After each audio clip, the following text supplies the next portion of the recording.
I got my PhD in the field of organic chemistry, postdoc at Stanford University, joined the group of a man who was going to win a Nobel Prize in chemistry, voted one of the top 50 most influential minds in the world. I was a visiting scholar at Harvard University. I've spoken at every major university in this country, have over 650 research publications, voted the R&D magazine Scientist of the Year. I'm in the National Academy of Inventors. I'm a member of the American Association for the Advancement of Science, over 120 patents, started 7 or 8 companies. We work in areas that range from medicine to material science to electronics, computer memory, medical devices. We work across a broad range of areas. But more than any of that, what means the most to me is that I'm a Jew who believes that Jesus is the Messiah.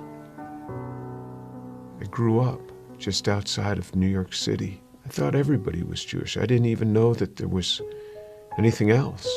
I had no particular interest in that, other than when all my friends were getting bar mitzvahed or bat mitzvahed, and then I would attend, of course, every week. There was never really any excitement for me. I remember once I even tried to talk to a rabbi. He just brushed me off. There was very little explanation for me. I remember when I went to college, I started meeting a number of people that said that they were born-again Christians, which was sort of an odd term. What's born again? What do you mean, born again? One person saw me in the laundry room. He said, "Do you mind if I give you an illustration of the gospel?" And I remember we sat there and he actually started to draw a picture. A cliff with a man on one side, and he drew a little man, and then another cliff with God on the other side, and a big chasm in between that he labeled with sin. And I looked at him, I said, "I'm not a sinner. I've never killed anyone. I never robbed a bank. How could I be a sinner?" And he had me read a verse from the Bible. "For all have sinned and fall short of the glory of God." In modern Judaism, we never really talked about sin. I don't remember ever talking about sin in my home. So he turned to another passage. Jesus said, "I say to you that everyone who looks upon a woman with lust for her has already committed adultery with her in his heart." Pow! I felt just as if I'd been punched right in the chest. Here I was, new in college. I didn't think anybody knew. I would pick up these magazines and I became addicted to pornography. It was just through those magazines. And all of a sudden, something that's written in the Bible, somebody who lived 2,000 years ago is calling me out on it. And I felt immediately convicted. And that now I realized I was a sinner. When I read in the scriptures what sin is, then I knew I was a sinner. How am I going to get to God? We Jews know this better than anyone else. Without the shedding of blood, there is no forgiveness of sin.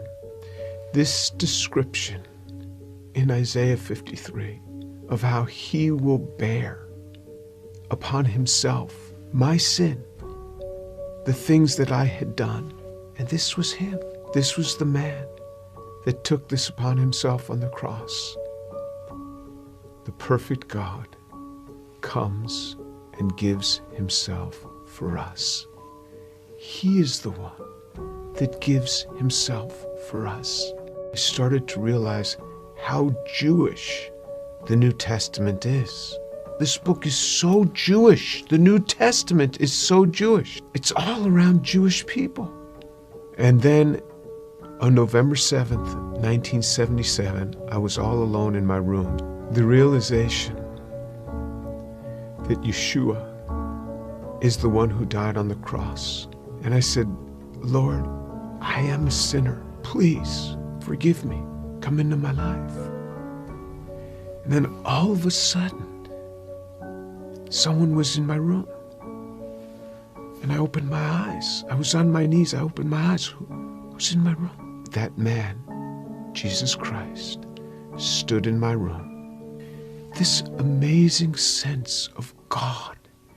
Jesus was in my room, and I wasn't scared. All I started doing was just weeping. The presence was so glorious because he was there in my room on that day.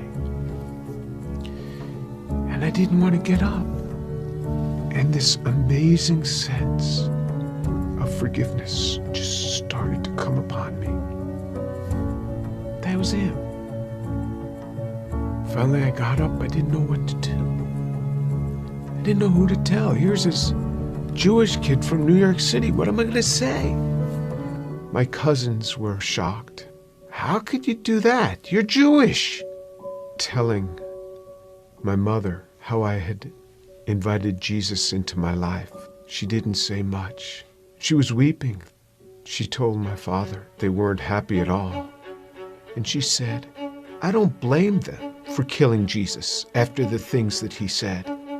Who is he to come against these religious leaders that have dedicated their lives to helping people and to tell them that they are whitewashed tombs? Who is he, this young man in his 30s, to say this to these scholars? He got what he deserved. And my mother's a very deep, pensive, careful reader. She read from Genesis right on through the Tanakh, the whole thing. When she got done, I said, what did you think? She said, God warned us over and over again. He warned us. When my daughter was about 15, my mother and father came to visit us. At one point, my mother went into her room for several hours. She came out. She said, quite a young girl you have. She talked to me for a long time. She started reading the Bible again, both the Old and the New Testament. One day, not long after that, she called me on the phone at the age of 72. She said, Jimmy, you wouldn't believe what happened. I said, what happened? She said, I was just reading. And it hit me. It hit me. The way he gave his life. I believe it now. Jesus is the Son of God.